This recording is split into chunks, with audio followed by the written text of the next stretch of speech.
حضرت عمر فاروق اللہ اکبر، حضرت عمر جیسا بندہ 24 لاکھ مربع میل کا حکمران، اور شاہ روم کو خط لکھ کے کہتا ہے میں منت نہیں کرتا، میں حکم دیتا ہوں۔ نہ تگڑا بندہ جنگ قادسیہ کے لیے حضرت سعد بن ابی وقاص کو بھیجا، فتوح الشام پڑھ کے دیکھیں۔ حضرت عمر بڑے پریشان ہیں، اتنے دن ہو گئے کوئی رپورٹ ہی نہیں آئی۔ اب تو موبائل ہے نا، تو ایک ایک منٹ کی رپورٹ لیں آپ، بلکہ آپ ایک ایک منٹ کی فوٹو لیں، آپ رپورٹ تو دور رہ گئی۔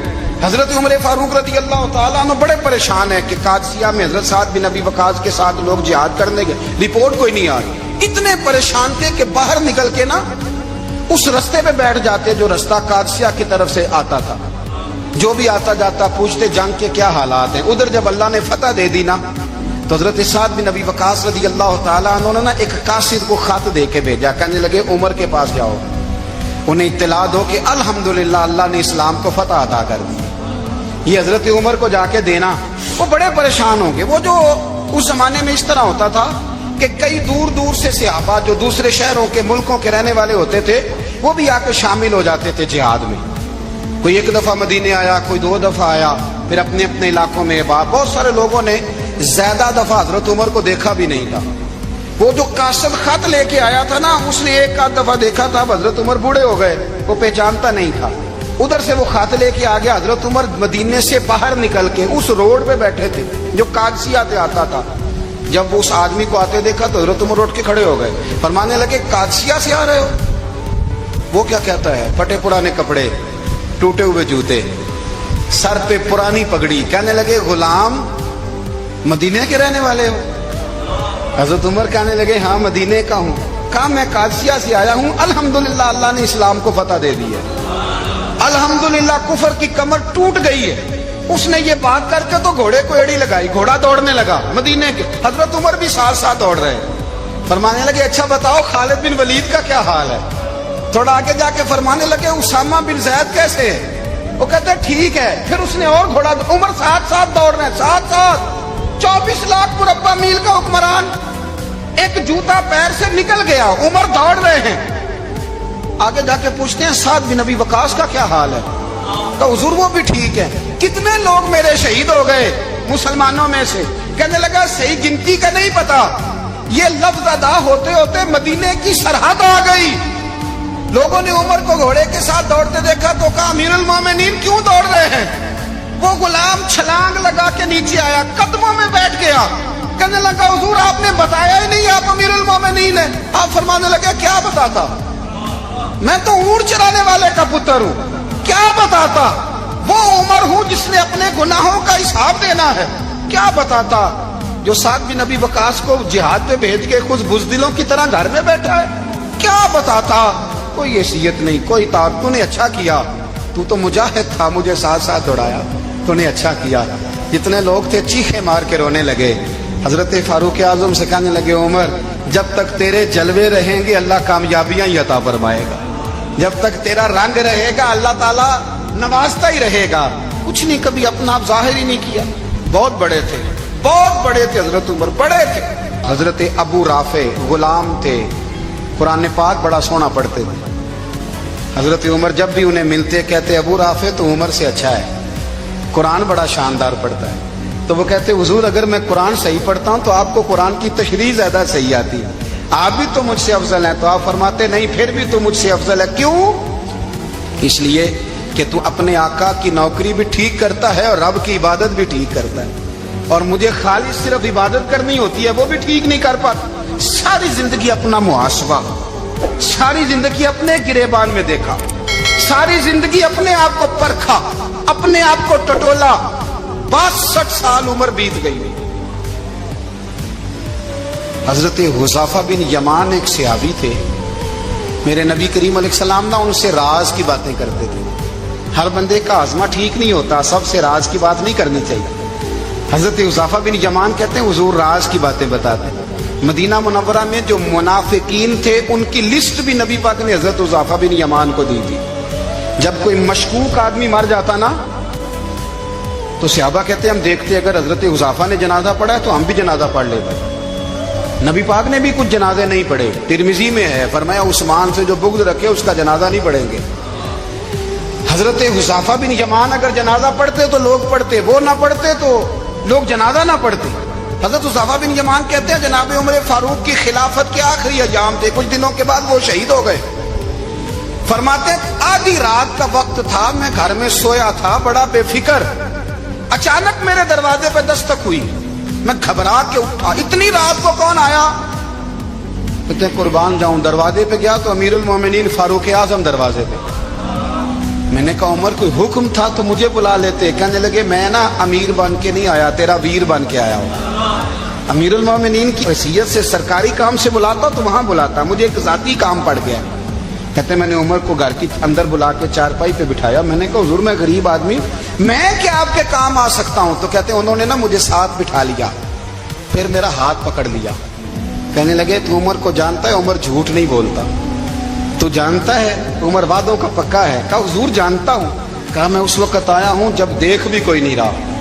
حضرت حذیفہ بن یمان کہتے ہیں پریشان ہو گیا، حضور پہلیاں نہ بجھوائے، مہربانی کر بتائیں کدھر آئے ہیں؟ حضرت عمر فاروق فرمانے لگے 62 سال کا ہو گیا ہوں، 63 میں چل رہا ہے، داڑھی سفید ہو گئی ہے، پھل پک گیا، اٹھ فریدہ ستیا، داڑھی آ گئی پور، اگا نیڑے آ گئی، پیچھا رہ گئی دور، اب قبر اشر کا معاملہ صاف نظر آنے لگا ہے۔ کہا حضور مجھ سے کیا چاہتے ہیں؟ حضرت عمر رو پڑے، کہنے لگے آج میں عشاء کے بعد نکلا ہوں تو نبی پاک کے صحابہ مجھے نیک کہہ رہے تھے، پھر میں نے بچوں کی ماں سے اور بچوں سے بھی پوچھا ہے، وہ بھی مجھ سے راضی ہیں، پر حذیفہ تیرے ساتھ نبی پاک راز کی باتیں کرتے تھے، سچ بتا کہیں عمر کا نام منافقوں میں شامل تو نہیں؟ سچ بتا ان منافقین میں تو شامل نہیں، کہیں اوپر سے تو نہیں سارا کچھ؟ حضرت حذیفہ بن یمان کہتا ہے میں باپ کے مرنے پہ اتنا نہیں رویا جتنا عمر کے سوال پہ رویا۔ میں قدموں میں بیٹھ گیا، میں نے کہا نہیں عمر یہ تو میں نے نہیں سنا، لیکن یہ میں نے نبی پاک سے ضرور سنا ہے کہ میرے بعد اگر کوئی نبی ہوتا تو عمر ابن خطاب ہوتا۔ یہ میں نے اپنے کانوں سے سنا ہے کہ عمر جس گلی سے گزرے شیطان رستہ بدل جاتا ہے۔ یہ میں نے اپنے کانوں سے سنا ہے کہ 950 سال حضرت جبریل جناب عمر کی شان بیان کریں تو پھر بھی بیان نہیں ہو سکتا۔ یہ میں نے ضرور سنا۔ دوستو ساری زندگی حضرت عمر نے اگر دوسروں کا محاسبہ کیا تو اپنا اور اپنے بچوں کا بھی کڑا خیال رکھا، اپنی ذات پر بڑی توجہ دی۔ جو لوگ اپنا بھول جاتے ہیں نا، ہمیں اپنی صحت کا بڑا خیال ہے لیکن اپنی روحانی زندگی کا کوئی خیال نہیں ہے۔ حضرت عمر فاروق رضی اللہ تعالیٰ عنہ نا باہر والوں کا بھی بڑا سخت حساب کرتے تھے۔ بڑا ایک گورنر صاحب نے لباس بڑا شاندار پہننا شروع کر دیا تھا تو حضرت عمر نے اتروا کے نا تو انہیں ٹاٹ کا لباس پہنا کے تو اونٹ چرانے کی ڈیوٹی دے دی۔ اتنا سخت احتساب کرتے۔ کسائی کی دکان پر بھی 1-2 گھنٹے کھڑے ہوتے تھے۔ جو آدمی مسلسل 2 دن گوشت خریدتا تھا نا، فرماتے تھے اس کا ٹیکس بڑھا دو، لوگوں کو دال نہیں مل رہی اور یہ روز گوشت کھاتا ہے۔ حضرت فاروق اعظم اس کو جزیہ کہا جاتا تھا، یا کچھ اور معاملات ہوتے تھے بڑھا دیتے تھے۔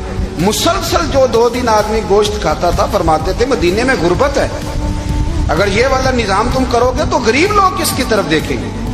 لیکن اس سے زیادہ بڑھ کر جو ان کی زندگی کا معیار اور سٹیٹس تھا وہ یہ تھا کہ اپنے گھر کا خاص خیال رکھتے، خاص توجہ کرتے۔ ملک شام سے اور ایران سے کچھ لوگ آپ کی خدمت میں آئے تو وہاں سے کچھ کنیزیں بھی آئیں، ان کے بادشاہ کا پیغام لے کے۔ شاہ ایران کی کنیز کو ملکہ نے کہا کہ نا حضرت عمر کی زوجہ کو دیکھ کے آنا ذرا کس طرح کی۔ ہمارے ملک میں کیا کہتے ہیں؟ خاتون اول، باقی سارے دووں میں خاتون اول، ذرا خاتون اول کو دیکھ کے آنا۔ تو وہ جب آئی نا گھر میں ملنے تو کہا کہ مجھے میری ملکہ نے کہا تھا کہ عمر کی زوجہ سے اہلیہ سے ملاقات کر کے آنا۔ تو حضرت عمر کی اہلیہ نے نا ایک جوڑا کپڑوں کا دے دیا ملکہ کے لیے اور ایک خوشبو کی شیشی دے دی۔ اب جب وہ تحفے وہاں گئے تو اس ملکہ نے نا کچھ سونے کا سامان بھیجا، کچھ زیورات بھیجے، کچھ تحائف بھیجے۔ جب حضرت عمر کے گھر آئے نا وہ خادم لے کے آیا، اس نے کہا جی آپ کی اہلیہ نے تحفے بھیجے تھے، تو جواب میں شاہ ایران کی بیوی نے یہاں جس ملک کا وہ سفیر تھا انہوں نے بھی یہ بھیجے ہیں۔ تو حضرت عمر فاروق نا وہ تحفے لے کے گھر گئے تو جا کے کہنے لگے اپنی اہلیہ سے یہ تو کب سے تحفے تحائف بھیجنے لگ گئی ہے؟ یہ کب سے نظام شروع ہو گیا؟ تو کہ حضور تحفہ دینا لینا تو ٹھیک ہے، سنت ہے، محبت بڑھتی ہے، تو یہ کوئی قباحت نہیں، اور میں نے اپنی ذاتی استعمال کے لیے جو چیزیں رکھی تھی وہ میں نے دی ہیں۔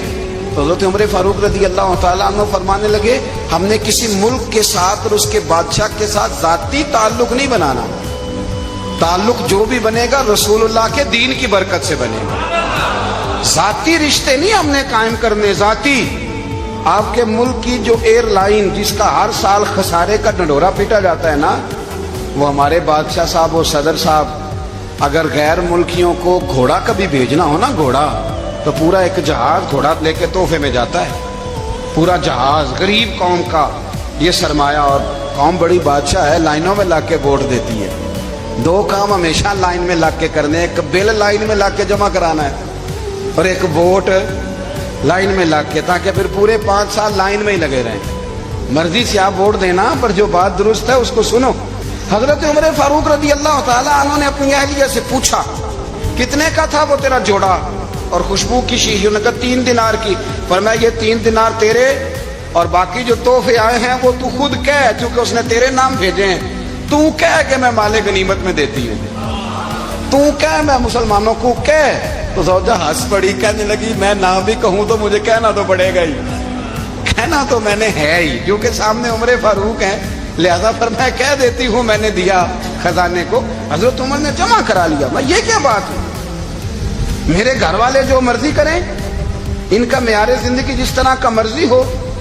اور حضرت عمر ایک جملہ کہا کرتے تھے، اللہ کرے کہ یہ باتیں اس دور حاضر میں ہماری سمجھ میں آئیں۔ حضرت عمر فاروق رضی اللہ تعالیٰ عنہ اپنے بچوں کو فرمایا کرتے تھے کہ بہت آدمی کو بھوک لگی ہو نا، اور پھر اس کی پسند کا کھانا پکا ہو، تو اتنے شوق سے وہ اس کھانے کو دیکھتا ہے نا، فرمایا اس طرح پوری قوم اپنے بادشاہوں کے خاندان کو دیکھتی ہے، اس تیزی کے ساتھ دیکھتے ہیں کہ ان کے گھر میں کیا ہو رہا، ان کا معیار زندگی کیا ہے، ان کا سٹیٹس کیا ہے۔ آپ کے بچے دونوں کاروبار کے لیے مصر گئے، ایک بہت بڑا قافلہ گیا مدینے سے مصر تجارت کے لیے، تو یہ گئے تجارت کے لیے، تو حضرت عبداللہ ابن عمر، حضرت عبید اللہ ابن عمر، حضرت عمر کے دونوں بیٹے گئے۔ جناب عمر فاروق کے بچے جب وہاں پہنچے تو مصر کے گورنر نے نا لوگوں کو تعارف کرایا کہ یہ عمر فاروق کے بیٹے ہیں۔ ایک چھوٹی سی بات کر دوں، یہ چودھری کے بیٹے کو کون بتاتا ہے کہ تو چودھری کا بیٹا ہے؟ باہر والے بتاتے ہیں، گھر والے۔ اور سیٹھ صاحب کے بیٹے کو کون بتاتا ہے کہ تو سیٹھ صاحب کا بیٹا ہے؟ اور مالک کو کون بتاتا ہے کہ تو مالک کا بیٹا ہے اور یہ کرایہ دار ہے؟ یہ کون بتاتا ہے؟ یہ سوچ ہم دیتے ہیں بچوں کو، چودھری اور کمی کی سوچ، امیر اور غریب کی سوچ، مالک اور کرایہ دار کی سوچ، گھر کے مالک کی اور کام کرنے والے کی سوچ، یہ ہم دیتے ہیں۔ یاد رکھنا، یہ ہم دیتے ہیں، یہ ہمارا مزاج ہے، یہ باہر سے نہیں آتی۔ تو کوئی شہزادہ ہے، تو سیٹھ ہے، تو نواب ہے، یہ سوچ باہر سے نہیں آتی، یہ اماں سوچ دیتی ہے، اماں، یہ ابا سوچ دیتا ہے۔ اور پھر جب تباہی اترتی ہے تو اس کے ذمہ دار بھی باہر والے نہیں ہوتے، گھر والے ہوتے ہیں، گھر والے۔ ہمارے بچوں کی طبیعتوں پر زیادہ نقش باہر والوں کا نہیں ہوتا، گھر والوں کا ہوتا ہے، یاد رکھیے گا۔ حضرت عمر فاروق رضی اللہ، بچے ہیں، شہزادے ہیں، وہ کاروبار کرنے گئے اور وہاں بتایا گورنر صاحب نے کہ یہ فاروق اعظم کے بچے، امیر المومنین کے۔ لوگوں نے ان سے زیادہ مال خریدا، تجارت میں زیادہ نفع ہوا، ظاہر ہے کہ وہ آپ کے جو اللہ خیر کرے حکمران ہیں، ان کے کاروبار کتنے ملکوں میں ہیں، کس بنیاد پر ہیں؟ صرف اس بنیاد پر کہ وہ حکمران رہے، ان کے لیے آسان تھا بڑے لوگوں سے تعلقات بنانا۔ حضرت عمر فاروق رضی اللہ تعالیٰ عنہ کے بچے ڈھیروں مال کما کے جب واپس آئے نا، تو حضرت عمر سے آ کے بچوں نے بطور محبت کا، ابا جی اللہ نے بڑا ہی فضل کیا ہے، بڑا مال کمایا الحمدللہ، یہ دیکھیں کتنا نوازا ہے۔ تو حضرت عمر کہنے لگے سارے قافلے نے اتنا ہی کمایا ہے، سارے قافلے نے اتنا ہی کمایا ہے؟ کہ حضور نہیں، سارے قافلے نے اتنا نہیں کمایا، سب کو اتنا نہیں ملا۔ وہ تو وہاں گورنر صاحب نے لوگوں کو تعارف کرایا تھا کہ یہ عمر کے بچے ہیں، تو لوگوں نے پھر ہم سے بڑا ہی خریدا۔ تو حضرت عمر فرمانے لگے ٹھیک ہو گیا، میں بات سمجھ گیا، اس طرح کرو جو تمہاری اصل زر تھی نا، جو راز تھی، وہ رکھ لو اور باقی سارا مال مال خزانہ میں جمع کرا دو، اس لیے کہ یہ تم نے تجارت نہیں کی، یہ تم نے اپنے باپ کا نام بیچا ہے، یہ تم نے امیر المومنین کے بیٹے ہونے کا فائدہ اٹھایا ہے،